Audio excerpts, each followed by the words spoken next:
L'amant de ma femme et sa bande sont venus pour me donner une leçon, disant: Votre femme a besoin d'un vrai homme.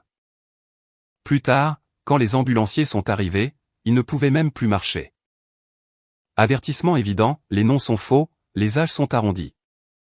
Et quelques détails sont intervertis pour que personne avec un badge et une recherche Google ne fasse le malin. Les événements sont réels, cependant. Moi, 38 ans, homme, suis marié à ma femme Megan, 36 ans, femme, depuis mes 27 ans. 11 ans de ce que je pensais être du solide. Une maison en banlieue, 2 voitures, tout le tralala. Elle travaillait dans la vente de produits pharmaceutiques. Je travaillais sur des affaires. Nous faisions en sorte que ça marche. Du moins, c'est ce que je croyais. Il était 3:00 du matin et j'étais assis dans mon camion devant une maison que je ne reconnaissais pas. J'observais ma femme à travers les fenêtres. Ça fait 11 ans que je suis flic maintenant. J'ai commencé en patrouille. J'ai gravi les échelons jusqu'à devenir détective. Quand on fait ce métier assez longtemps, on apprend à repérer quand quelque chose cloche. Mon mariage émettait des bruits étranges depuis des semaines. La BMW de Megan était garée dans l'allée de cette maison au bord du lac. Une de ces maisons boîtes de verre qui coûtent bien trop cher. Je suivais sa voiture depuis 2 semaines. J'avais collé un GPS sous le pare-choc. Même endroit 3 soirs par semaine. Toujours quand elle disait avoir des réunions tardives pour une présentation de médicaments.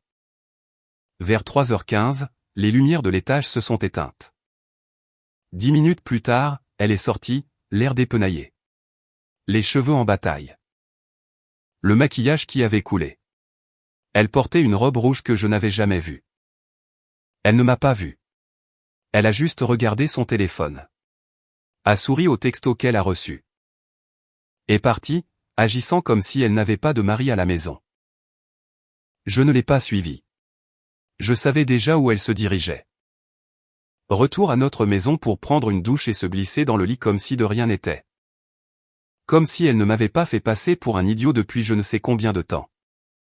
Alors, je suis resté assis là, à regarder cette maison. De belles voitures partout. Un bateau sur le quai, tout le tralala. Et à l'intérieur se trouvait celui qui couchait avec ma femme. Mon téléphone a vibré.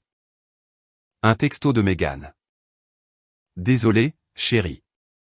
Le dîner avec le client a duré plus longtemps. Je rentre bientôt. Je n'ai pas répondu. J'ai juste fait une capture d'écran et l'ai ajoutée au dossier sur mon téléphone.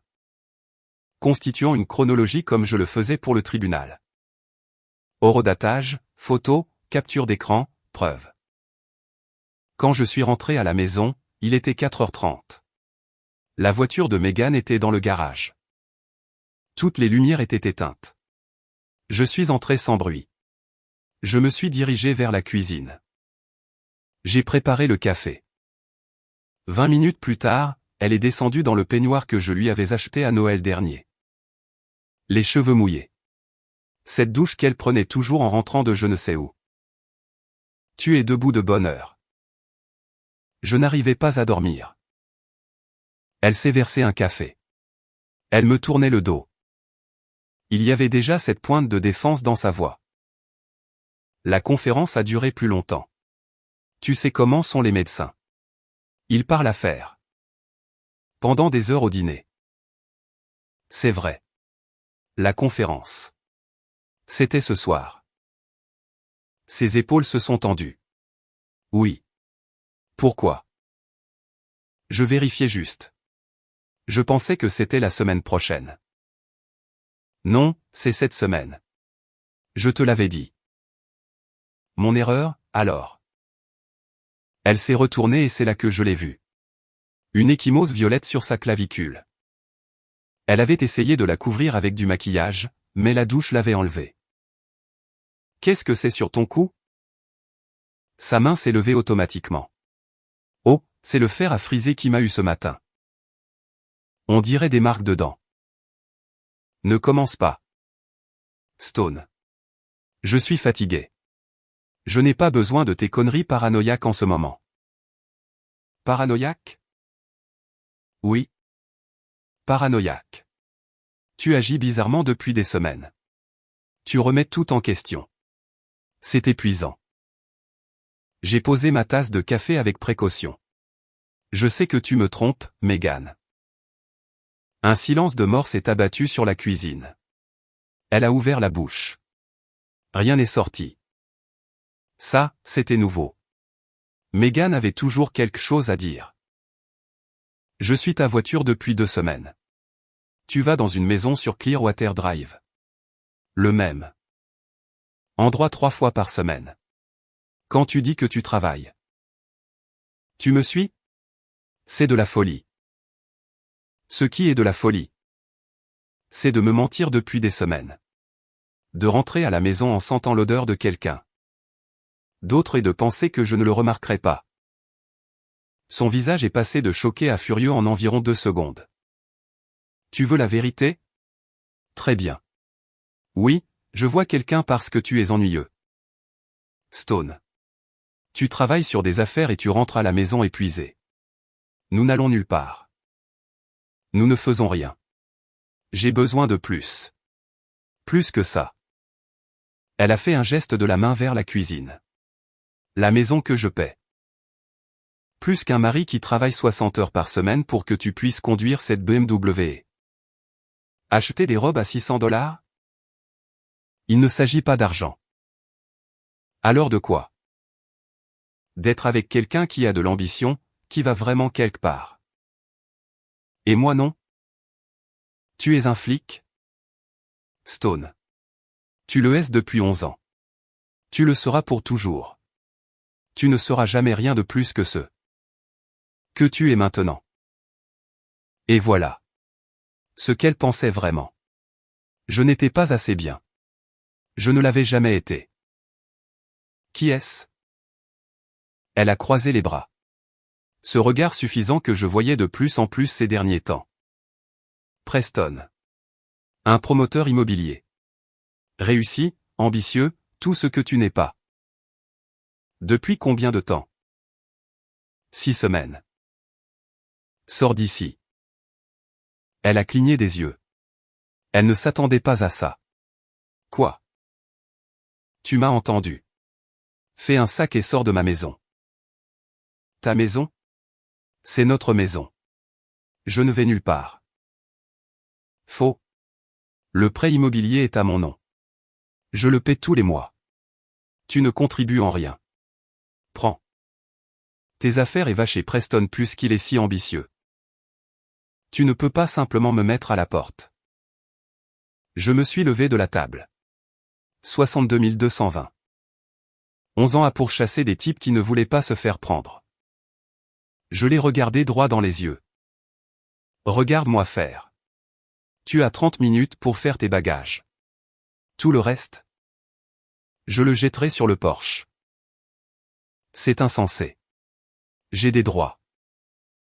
Tu as le droit de partir avant que ça ne devienne moche. 30 minutes. Sa voix s'est brisée. Tu ne peux pas faire ça. Tu veux me tester? Son visage a changé, effrayé. Très bien, mais ce n'est pas fini. Si, ça l'est. 30 minutes. Elle est montée en trombe. J'ai entendu des tiroirs claquer, des portes de placard claquer. Je m'en fichais. Je suis resté assis là, à boire mon café et à planifier la suite. 28 minutes plus tard, elle est descendue avec 2 valises. Les yeux rouges, mais plus de colère que de tristesse. Tu fais une énorme erreur. La seule erreur que j'ai faite, c'est toi. Les clés de la maison. Excuse-moi. Les clés de la maison, sur le comptoir, maintenant. Stone, maintenant. Elle les a jetées si fort qu'elles ont rebondi sur le dosseret et sont tombées par terre. Une sortie dramatique gâchée par un mauvais tir. Mon avocat va te détruire. J'attends ça avec impatience. La porte a claqué. La BMW a démarré en trombe, projetant du gravier, toute la sortie dramatique.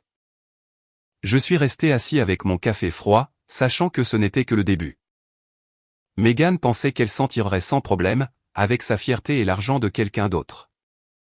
Elle était sur le point de découvrir que parier contre moi était sa plus grosse erreur. Wade est arrivé au restaurant à 7 heures comme d'habitude. Il était mon partenaire depuis 6 ans, bâti comme un secondeur de football américain. Avec un tempérament qui lui avait valu 2 suspensions. Sa barbe lui donnait l'air d'un motard qui s'était retrouvé avec un badge. Le genre de type qui se battrait avec n'importe qui mais qui vous donnerait ses derniers $20. Si vous en aviez besoin. Chef, tu as une sale mine. A-t-il dit en versant du café de la cafetière que la serveuse avait laissé. Ma femme me trompait. Je l'ai mise à la porte ce matin. Je lui ai tout raconté. Le suivi GPS, la maison au bord du lac, 6 semaines de mensonges. Megan me disant que j'étais ennuyeux et que je n'allais nulle part. Quand j'ai eu fini, il est resté silencieux un moment. Il a juste fixé son café comme s'il pensait à frapper quelque chose. Alors, quel est le plan, a-t-il finalement demandé. D'abord, les informations. On ne peut pas démolir ce qu'on ne comprend pas. J'ai sorti mon ordinateur portable et je lui ai montré ce que j'avais trouvé. Preston, 43 ans, un promoteur immobilier qui rénovait des propriétés commerciales. Divorcé 2 fois. Les 2 fois, ça a été compliqué, d'après ce que j'ai pu voir. Il vivait dans cette maison au bord du lac valant environ 2 millions. Un Range Rover noir avec toutes les options. Il postait sur les réseaux sociaux comme s'il était un conférencier en motivation. Le type a l'air d'un connard, a dit Wade en faisant défiler les photos. C'est parce que c'est un connard. Regarde ça. Je lui ai montré les réseaux sociaux de Preston. Chaque publication était une foutaise de motivation sur le succès. La victoire et la mentalité alpha. Des tonnes de photos à des événements caritatifs avec des politiciens locaux. Et encore plus avec différentes femmes qui n'étaient pas ses ex-femmes. Un joueur. En série. J'ai trouvé 4 autres femmes liées à lui au cours des 2 dernières années. Toutes. Mariées ou en couple quand ça a commencé. Il a un type, alors? Ouais. Et Megan est la nouvelle. Nous avons passé la matinée en service. Nous avions une affaire de vol qui nécessitait un suivi et une dispute conjugale qui avait mal tourné la semaine dernière. Ça m'a occupé les mains et l'esprit. Vers midi, je suis passé par Clearwater Drive. Le Range Rover était toujours dans l'allée. La BMW de Megan était garée à côté. En plein milieu d'un mercredi, il jouait à la petite maison pendant que je travaillais. J'ai pris des photos, j'ai tout documenté, j'ai constitué le dossier pièce par pièce. Le soir, j'étais chez Rusty S en train de regarder un match. L'endroit s'est rempli vers 19 heures. Des travailleurs, des employés de bureau, des propriétaires d'entreprises locales, des flics aussi. Rusty S était notre coin. La moitié des gars là-dedans avaient un badge ou connaissaient quelqu'un qui en avait un. Preston est entré à 20 heures. Tout ce à quoi je m'attendais. 61. Il avait passé la moitié de sa vie à la salle de sport. Il portait probablement des vêtements qui coûtaient plus cher qu'un loyer. Les cheveux gominés en arrière. Une montre chère. Il pensait que ça équivalait à une personnalité. Sa bande a suivi. Tous les mêmes. Vêtements décontractés chers. Bruyants. Cette arrogance de ceux qui ne se sont jamais pris un coup de poing dans la figure. Ils ont pris une table au fond et ont commencé à faire la loi. Des femmes se sont approchées. Peu importait. La moitié d'entre elles avaient des bagues. Preston avait quelque chose qui leur faisait oublier. Le truc avec les femmes mariées, disait-il assez fort pour que tout le monde entende. C'est qu'elles apprécient la qualité. Elles savent ce qui leur manque à la maison. Ses amis ont ri. Quelques femmes ont gloussé comme s'il avait dit quelque chose d'intelligent. J'ai cette commerciale que je vois, Super Canon. Elle conduit une BMW. Mariée à un flic. Le type travaille sur des affaires toute la journée. Mais elle m'a choisi. Plus de rire. J'ai serré ma bouteille plus fort. Comment elle s'appelle? Megan. Une sacrée amélioration par rapport à sa situation. Elle dit que la chambre à coucher est morte. Le type n'a rien. Ne peut pas la satisfaire. Ne peut pas subvenir à ses besoins. Justin. Fonctionnaire qui vit de salaire en salaire. Un mensonge. Nous étions ensemble il y a 2 semaines. Ou peut-être que pour elle, c'était juste faire semblant. Peu importait. Ce qui importait, c'est ce type qui parlait de moi dans un bar rempli de gens. Pourquoi est-elle encore mariée? Elle était mariée. Son mari l'a mise à la porte ce matin comme un gamin qui fait une crise. Il est probablement en train de pleurer dans son oreiller en ce moment. Ça a provoqué le plus grand éclat de rire jusqu'à présent. J'ai fini ma bière, je l'ai posée, j'ai croisé le regard de Rusty de l'autre côté du bar. Il m'a jeté un regard qui disait qu'il l'avait entendu aussi. On se connaît depuis 15 ans.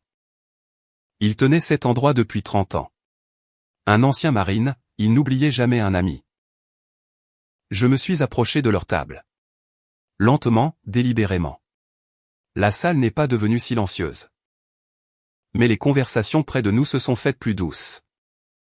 Les gens sentaient quelque chose. Preston a levé les yeux, d'abord agacé. Puis quelque chose a fait tilt. Ouais. Tu me connais, Stone. Le flic dont tu baises la femme. Celui dont tu parles à tout le monde. Ses potes se sont agités sur leurs chaises. 2 d'entre eux. L'un épais comme s'il soulevait de la fonte. L'autre mince mais qui avait l'air rapide. Il lisait la pièce, essayant de savoir si ça allait devenir un problème. Preston s'est penché en arrière. Il a essayé d'avoir l'air décontracté, mais j'ai vu ses épaules se tendre. Écoute, mec. Sans vouloir te manquer de respect. Mais si ta femme trouve ce dont elle a besoin ailleurs, demande-toi peut-être pourquoi. Peut-être que tu devrais te demander quel genre d'hommes se vendent des mariages des autres en public. Le genre qui dit la vérité. Elle est venue à moi, a dit que tu ne pouvais pas la gérer. Que tu ne pouvais pas suivre. Elle a dit que tu étais. C'est là que je l'ai frappé. J'ai juste fait un pas en avant. Attrapé sa chemise de la main gauche et enfoncé mon poing droit dans son visage. Son nez a fait un bruit de branches sèches qu'on écrase. Du sang partout. Ses potes se sont levés en se bousculant, les chaises ont volé, mais j'étais déjà en mouvement. 11 ans à pourchasser des types qui ne voulaient pas se faire prendre vous apprennent à vous battre. Salement et rapidement. Le gros m'a foncé dessus, je suis passé à l'intérieur de son coup de poing. J'ai enfoncé mon coude dans sa gorge. Il est tombé en s'étouffant. Le mince a essayé de me contourner, j'ai donné un coup de pied dans une chaise contre ses tibias. Je l'ai attrapé en trébuchant, j'ai enfoncé mon genou dans son visage. À terre. Preston essayait de se relever. Du sang coulait de son nez, il frappait à l'aveuglette. Des muscles de salle de sport ne signifient pas qu'on sait se battre. J'ai esquivé son coup de poing et lui ai mis 2 coups durs dans les côtes. J'ai entendu quelque chose craquer. Il s'est plié en 2 et j'ai enfoncé mon genou dans son visage. 1 fois, 2 fois, je l'ai laissé tomber. Le tout a duré peut-être 15 secondes. 3 types par terre. Un qui saignait du nez, probablement cassé. Un qui se tenait la gorge. Preston recroquevillé.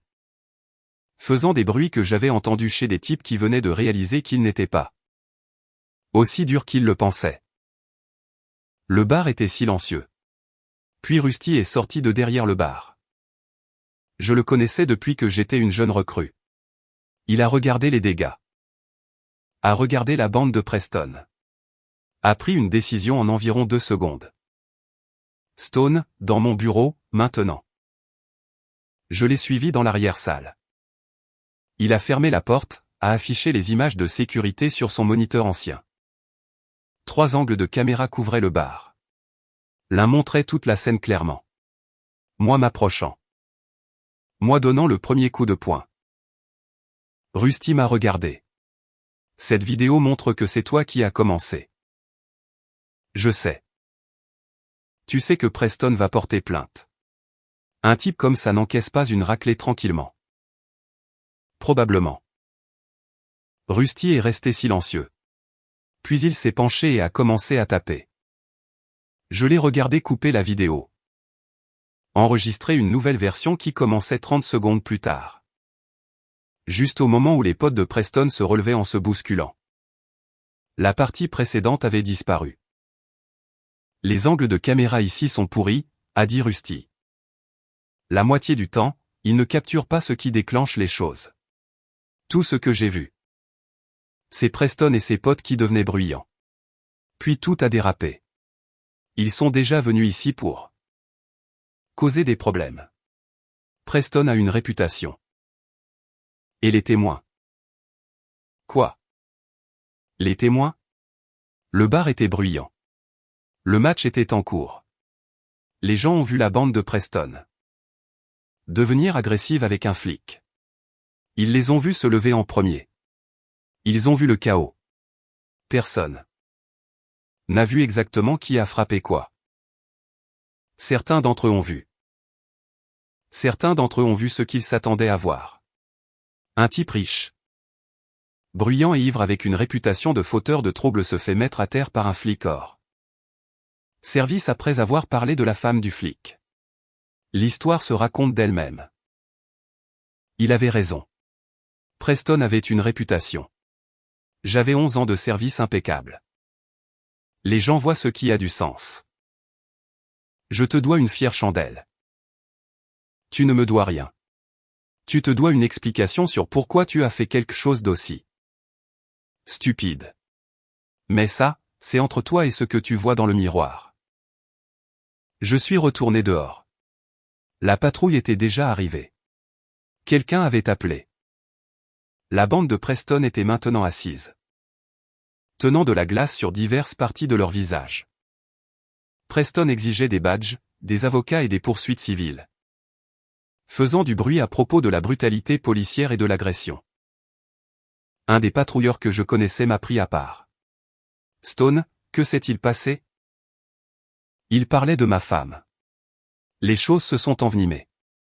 Ils sont devenus agressifs. Je me suis défendu. 3 contre 1. 3 contre 1. Il a regardé Preston, qui saignait toujours et menaçait de poursuite. A regardé ses potes, puis est revenu à moi. Je pouvais le voir faire le calcul. Un flic avec un dossier impeccable contre un type riche et ivre avec une réputation de fauteur de trouble. Une équation pas difficile. Il va falloir des déclarations de tout le monde. Compris. Ils nous ont séparés. On prit les déclarations individuellement. La version de Preston était agression et coups et blessures. Je l'avais attaqué sans provocation. Il prenait juste un verre avec des amis. Ses potes l'ont soutenu mot pour mot. 2, mot pour mot. Les flics remarquent quand les histoires correspondent trop parfaitement. Ma déclaration était simple. Ils faisaient des remarques menaçantes sur ma femme. Sont devenus bruyants. Sont devenus agressifs. Quand ils se sont levés et ont commencé à se diriger vers moi. J'ai cru que j'allais être attaqué et j'ai réagi pour me protéger. Rusty a donné sa déclaration. Respecté. Aucune raison de mentir. Il a dit que le groupe de Preston était devenu de plus en plus bruyant toute la nuit. A dit qu'il avait déjà eu des problèmes avec Preston. Qu'il avait dû lui demander de partir une fois l'année dernière. A dit que la confrontation avait rapidement dégénéré et que de là où il se tenait. Il semblait que la bande de Preston avait initié le contact physique. La vidéo qu'il a fournie soutenait cette version. Les angles étaient mauvais. On ne pouvait pas voir qui avait frappé en premier. Ça montrait juste 3 types entourant un seul type, puis le chaos. Les autres témoins variaient. Certains disaient avoir vu Preston devenir bruyant. D'autres avaient entendu des menaces de donner des leçons. Quelques-uns disaient ne pas avoir vu exactement comment ça avait commencé. Chaos et confusion. Mais le schéma était clair. Tout le monde était d'accord que le groupe de Preston était le problème. Personne n'avait un mauvais mot à dire sur le flic tranquille qui s'asseyait habituellement au bar pour regarder les matchs. C'est alors que le délégué syndical est arrivé. Quelqu'un devait l'avoir appelé. Un type qui représentait les flics depuis 20 ans. Il avait un avocat en numérotation rapide et une façon de faire disparaître les problèmes. Stone, ça va? Ça va. Preston fait du bruit à propos d'accusations d'agression. Il veut parler aux affaires internes. Laisse-le parler. Il a regardé la scène. 3 types qui avaient l'air d'avoir été heurtés par un camion. Un flic sans une égratignure. La vidéo. Rusty là. Ça les montre en train de devenir agressifs. Ça ne montre pas qui a commencé. C'est suffisant. As-tu quelqu'un qui les a vus frapper en premier? Quelques personnes ont dit avoir vu des chaises bouger avant que je ne réagisse. Rusty dit qu'il causait des problèmes toute la nuit. Il a hoché la tête. A fait son propre calcul. Preston a 2 plaintes antérieures dans des bars du coin. L'année dernière. Il s'est fait virer de chez Ali pour avoir attrapé la petite amie d'un type. L'année d'avant. Il a menacé un barman chez Sullivan à propos d'une dispute sur l'addition. Les 2 fois. Les témoins l'ont désigné comme l'instigateur. Je ne savais pas ça. Maintenant tu le sais. Le fait est que ce type a un schéma. Tu as 11 ans de rien. Pas de plainte. Pas de rapport pour usage excessif de la force, 2 citations. Quand ça ira aux affaires internes. Ils regarderont son histoire et ton histoire et prendront une décision. Preston et ses potes ont été menottés cette nuit-là. Pas pour être des victimes d'agression, mais pour ivresse et désordre sur la voie publique. Intoxication publique, menace, assez pour les garder une nuit et leur compliquer la vie. Je suis rentré chez moi, j'ai mis de la glace sur mes jointures, à peine enflées. Je savais comment donner un coup de poing sans me blesser. L'une des premières choses qu'on apprend en débutant. Mon téléphone a vibré vers minuit. Megan. Qu'est-ce que tu as fait? J'ai géré une situation. Preston dit que tu l'as attaqué. Lui et ses potes parlaient à tort et à travers. Les choses ont dégénéré. Je suis parti sans une égratignure. Non. C'est de la folie, Stone. Non, juste des conséquences. Dis à Preston de surveiller ce qu'il dit la prochaine fois. En fait, dis-lui de ne plus mettre les pieds dans mon bar du tout. Tu ne peux pas faire ça. Je l'ai déjà fait. Dors bien. J'ai raccroché avant qu'elle ne puisse répondre. Je savais que ce n'était pas fini. Preston essaierait quelque chose. Avocat, plainte, peu importe. Preston a essayé de porter plainte pour agression le lendemain matin.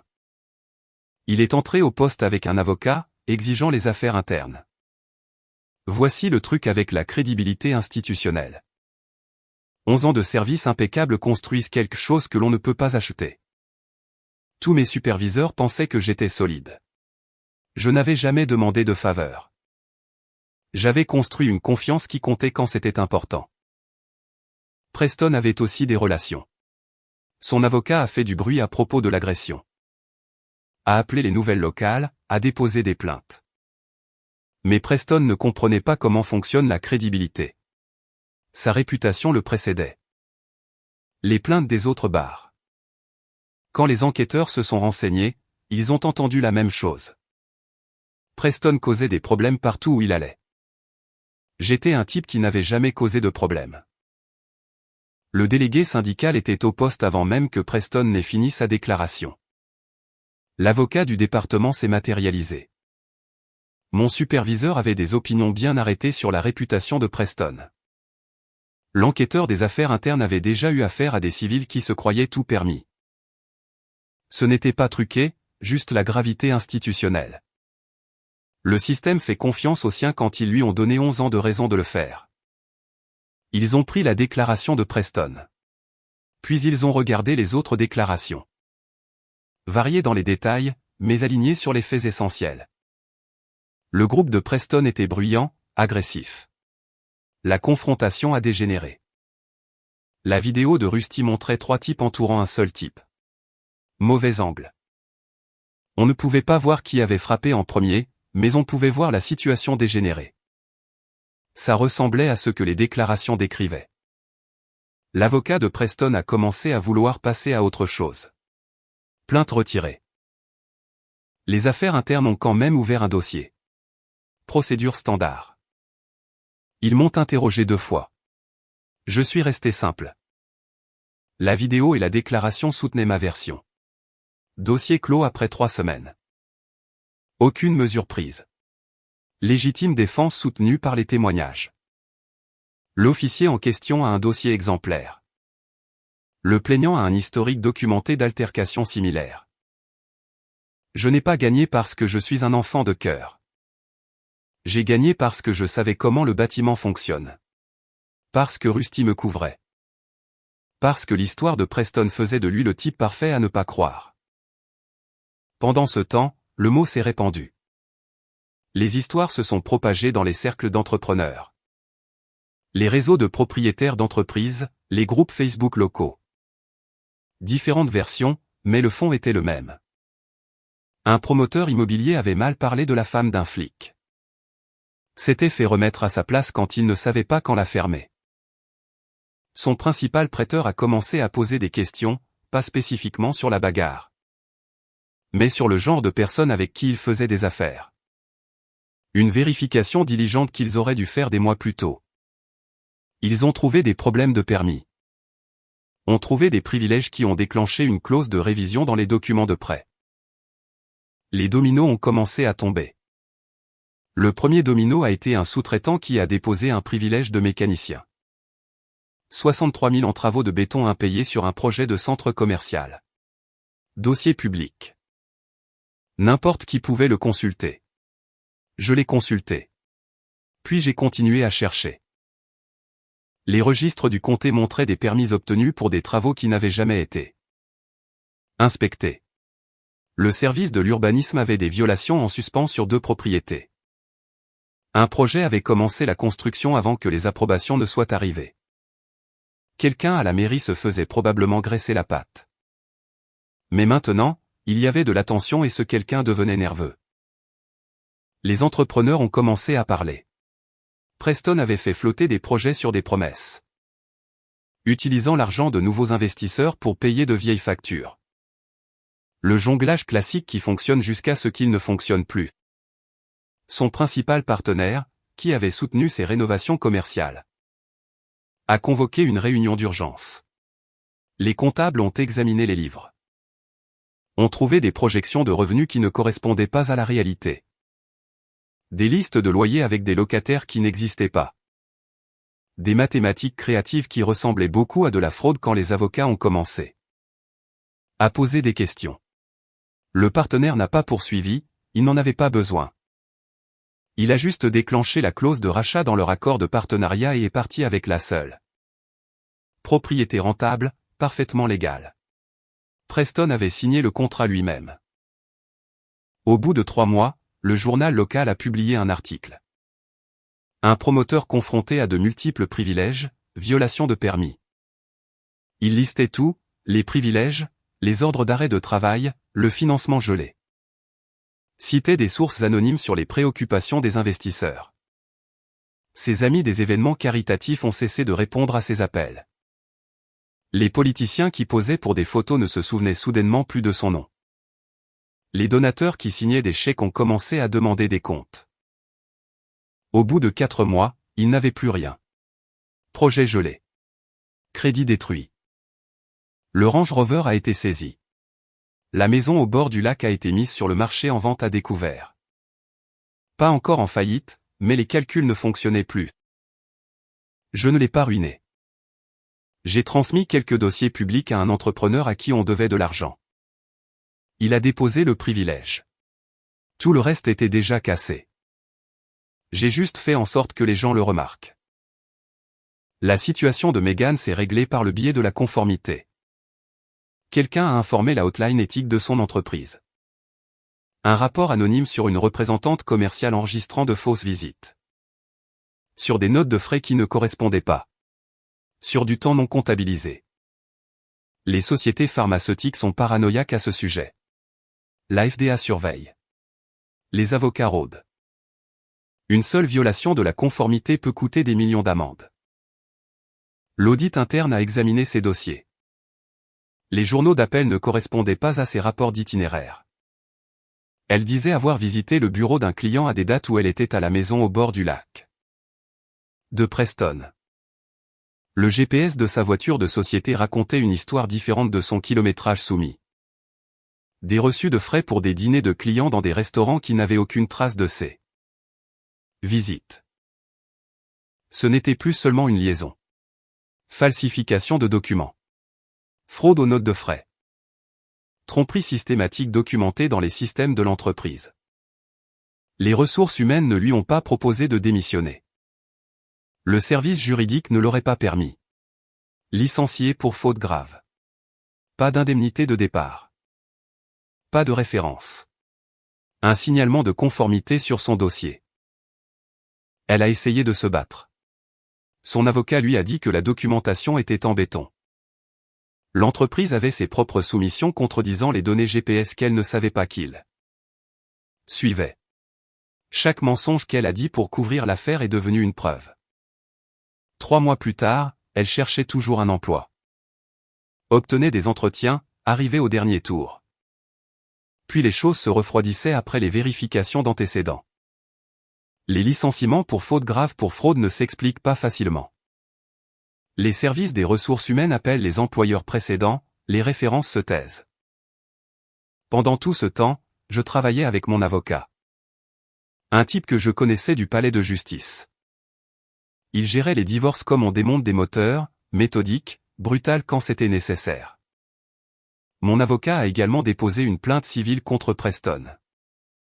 Non pas parce que je pensais m'enrichir, mais parce que les dépositions sont l'endroit où l'ego vient mourir. Il a réglé pour 14 000. Son assurance a payé la plupart, mais le règlement était enregistré. Une autre trace écrite le suivant partout. Première réunion après que Megan a déposé sa réponse. Mon avocat a exposé la réalité. J'ai votre documentation sur tout. De bonnes choses. Ça nous aide. Et si elle prétend que je suis violent? Ça ne tiendra pas. Les affaires internes vous ont innocenté. Les témoins ont soutenu votre histoire. Mais il y a plus. Quoi? Elle dit que vous avez installé un traceur sans son consentement. Dit que c'est du harcèlement. Je l'ai utilisé pour confirmer mes soupçons, puis je l'ai retiré. Légalement, c'est une zone grise. Je sais. C'est bien que vous l'ayez retiré. Maintenant. Voici ce que nous avons. Elle veut la maison, la voiture, la moitié des économies. Des trucs standards, mais elle n'a aucun levier parce qu'elle a trompé. Exactement. L'État ne reconnaît pas la faute. Mais l'infidélité compte toujours pour la crédibilité. En plus, l'entreprise de son petit ami s'est effondrée. En plus, elle vient de se faire virer pour fraude. Les juges remarquent les schémas. Alors, quel est le plan? Proposer un règlement. Elle garde la voiture et ses affaires. Vous gardez la maison, les économies. Le camion. On partage à 60/40 en votre faveur. Elle n'acceptera pas. Alors, ce sera le tribunal. Et je mettrai tout sur la table. L'affaire? L'humiliation publique qu'elle a causée, le licenciement pour faute grave. Un schéma de tromperie. Faites-le. Mon avocat a officialisé la chose cet après-midi-là. A rédigé une offre de règlement sur son papier à en-tête. Un langage professionnel qui disait en gros, prends la voiture et pars. Ou nous partons en guerre. Megan a répondu par l'intermédiaire de son avocat. L'a rejeté. A dit que l'offre était insultante. Qu'elle méritait plus après des années de manipulation psychologique. C'est là que j'ai su que ça allait être cher et long. 4 mois après Rustiès et rien n'avançait rapidement. De novembre à janvier à mars, nous avions 3 dates d'audience prévues et 3 annulations. La première? Je suis dans le couloir quand le greffier glisse un papier par la fenêtre disant report accordé. Parce que son avocat prétendait qu'il manquait des documents. Mon avocat les avait envoyés 2 fois. La deuxième. Je suis déjà passé par le détecteur de métaux quand mon téléphone vibre, me disant que le rôle était surchargé et que notre créneau était parti. Chaque retard était un mois de plus à voir ma provision d'honoraires fondre. 8 000 $ partis avant même d'avoir vu un juge. Les séances de médiation n'ont mené nulle part. 1 200 $ pour s'asseoir dans une salle de conférence avec du café rassis et des chaises qui grincent. Pendant que Meghan disait qu'elle méritait tout. Le médiateur nous a finalement regardés tous les deux, a secoué la tête et a dit un mot, procès. C'est là que la vraie saignée a commencé. Le nouvel avocat de Meghan était un ancien procureur. Un type qui n'élevait jamais la voix et souriait en déposant des requêtes. Parlait lentement comme s'il facturait à la syllabe. Il a utilisé toutes les procédures du livre comme des armes. Les demandes de communication de pièces ont frappé ma boîte de réception comme de l'artillerie. 5 ans de données financières compressées en une seule demande couvrant les relevés bancaires. Les cartes, les impôts, tout. Le taux horaire de mon avocat était de 325. La facture est arrivée 3 jours plus tard. 900 et quelques juste pour répondre. Elle n'essayait pas de gagner. Elle essayait de me ruiner. La requête pour exclure l'incident du bar est arrivée en premier. Affirmant que c'était préjudiciable. Une audience d'une demi-journée. Le juge a jeté un coup d'œil aux mémoires, a regardé son avocat par-dessus ses lunettes et a dit. Rejeté. 5 minutes de son temps. La facture pour moi était de 2000 plus un jour de congé personnel. 2 semaines plus tard est arrivée la requête sur le traceur GPS. Invoquant une surveillance illégale. Même danse de mémoire, audience, rejet. Il a ensuite demandé des témoins de moralité. Des gens qui diraient que j'avais un tempérament colérique. Il voulait interroger Wade et mes voisins. Mon avocat a bloqué la plupart, mais bloquer des choses ouvre quand même le chéquier. Au 5e mois, ma provision était épuisée. J'ai fait un autre chèque de 5 000 $ à ma table de cuisine à minuit avec la calculatrice. Encore allumé à côté du chéquier. L'avocat m'a prévenu que nous nous dirigions vers un total de 10 à 15 000 avant que ça ne se termine. La même semaine, quelqu'un au poste m'a demandé si je gérais bien les choses. Le dossier des affaires internes était clos, mais les chuchotements voyagent. Certains types me saluaient différemment maintenant. Respect ou distance? Je ne savais pas lequel. Travailler toute la journée, puis rentrer à la maison pour rien. La maison était trop grande. Les affaires de Meghan étaient toujours dans la chambre d'amis derrière une porte fermée que je n'arrivais pas à me résoudre à ouvrir. À 3 heures du matin, j'étais de nouveau réveillé, faisant des calculs au plafond. Frais de justice. Heures supplémentaires perdues. À quoi ressemblerait ma cote de crédit si j'avais besoin d'un prêt? Les chiffres ne fonctionnaient jamais. Puis son avocat a déposé une autre demande de report, invoquant un conflit d'experts témoins. Reporté à avril. Un expert témoin pour un divorce. Un psychologue engagé pour témoigner que j'étais contrôlant, que le suivi GPS montrait un schéma. Que Meghan était justifiée de chercher du réconfort ailleurs. Des conneries, mais des conneries avec des diplômes.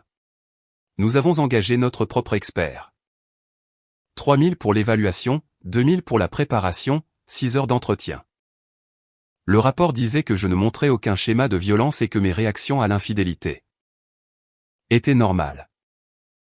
La date d'audience a été repoussée au 22 avril. Mon avocat m'a préparé la semaine d'avant. Son avocat essaiera de vous déstabiliser.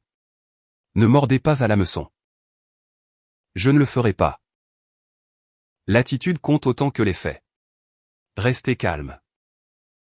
Tout ira bien. Nous avons interrogé Preston 2 semaines avant le procès. Salle de conférence avec un mauvais éclairage et un café encore pire. Il est arrivé avec l'air d'avoir vieilli de 10 ans. Il avait perdu du poids. Le costume ne lui allait plus. Emprunté probablement. L'argent du Range Rover était parti depuis longtemps. Son avocat était là, l'air mal à l'aise. L'avocat de Meghan était là, l'air confiant.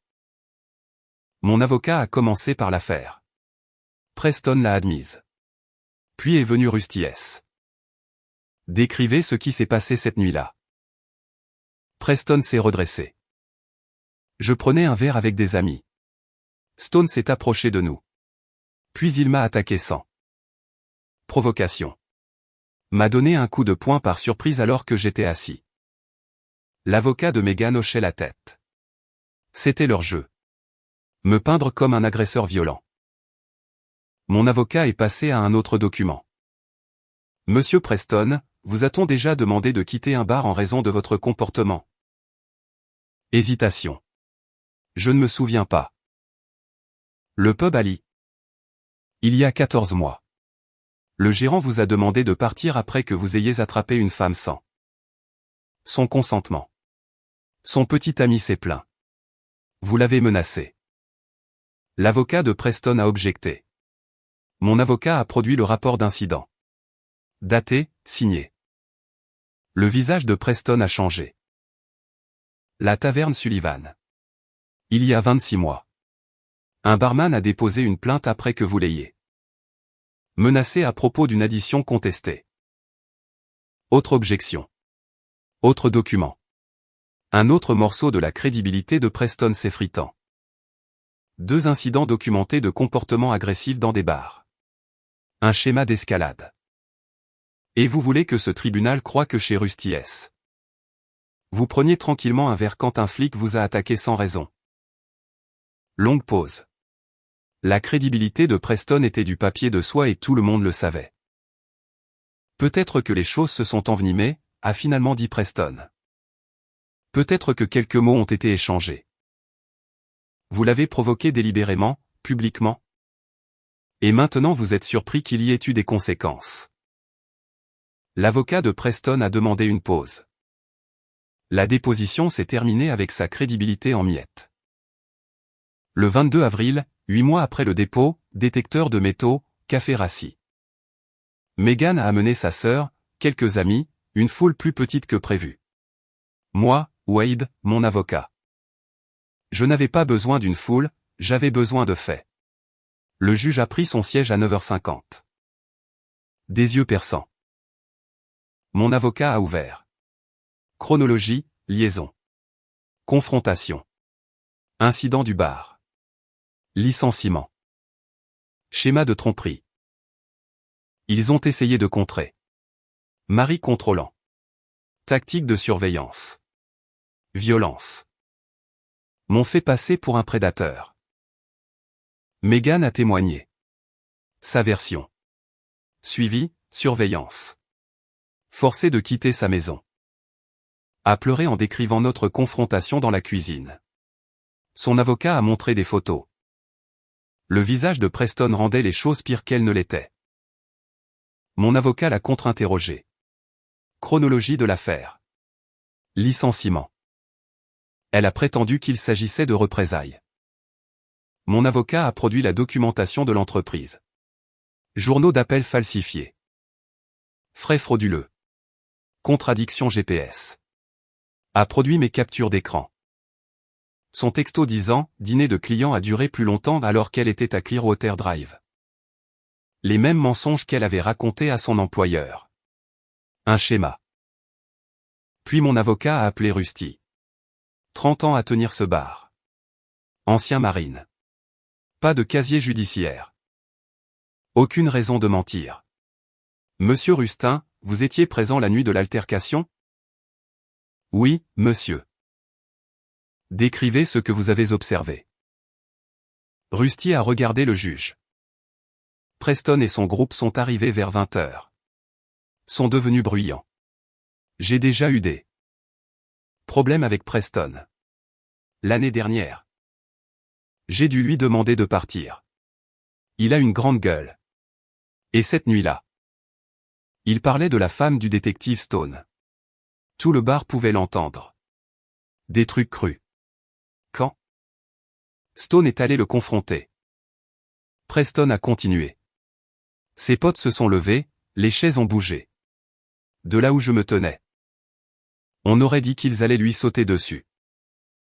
Avez-vous vu qui a donné le premier coup de poing? Honnêtement, non. C'est arrivé vite.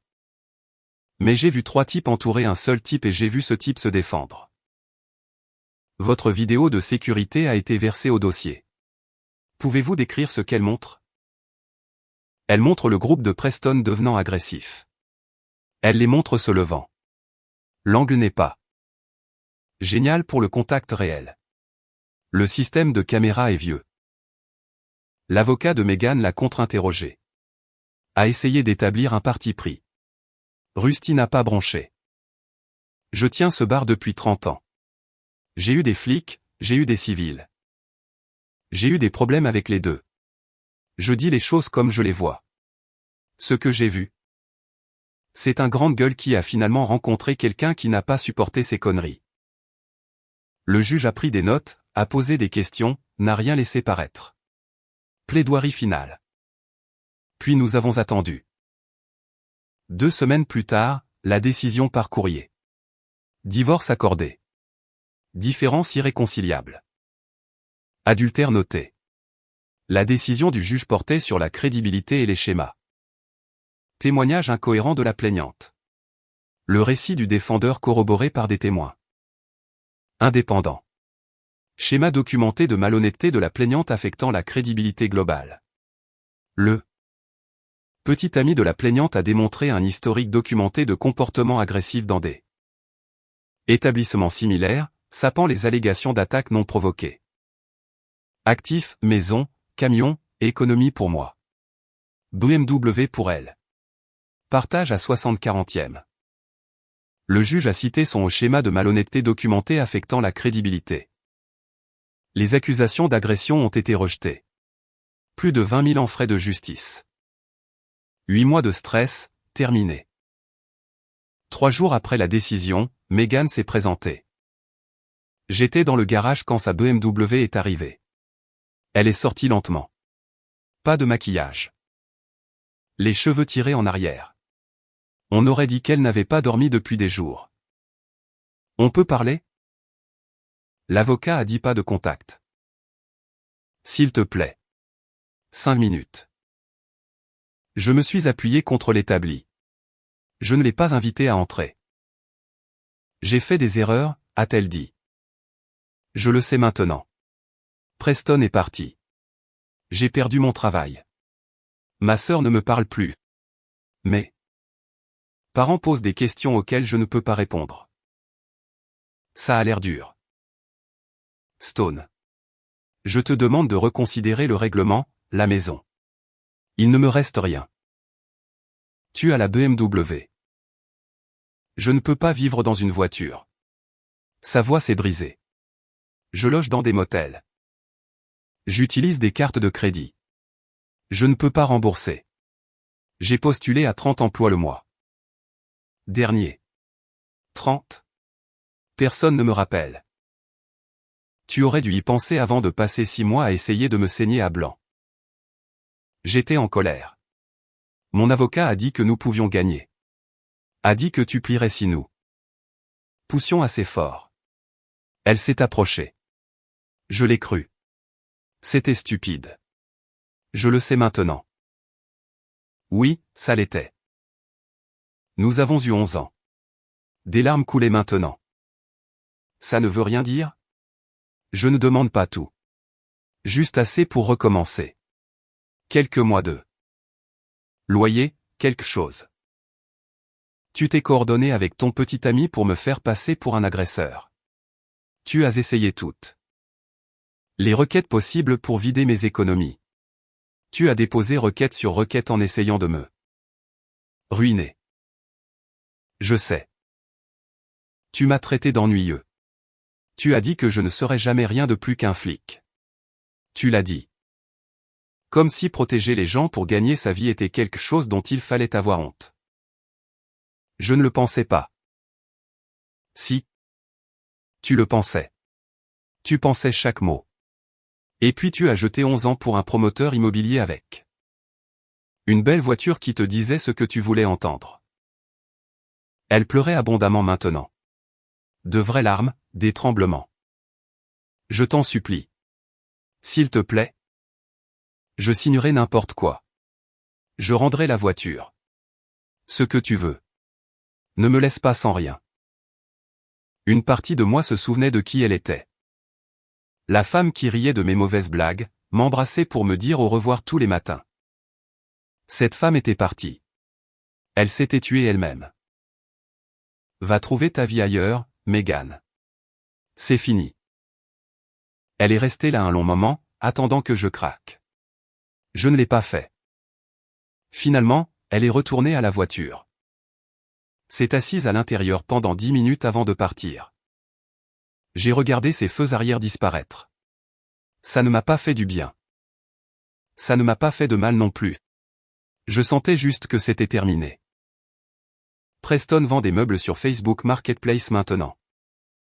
Megan travaille dans le commerce de détail pendant qu'elle réfléchit à sa prochaine étape. Aucun des deux n'a obtenu ce qu'ils voulaient, ils ont juste eu ce qu'ils ont construit. Et oui. J'ai mis 3 types à terre dans un bar rempli de gens parce que l'un d'eux ne pouvait pas s'empêcher de prononcer mon nom. Parfois, la paperasse ne suffit pas. Parfois. On rappelle aux gens que parler de l'homme qu'il ne faut pas est le geste le plus stupide qu'ils puissent faire.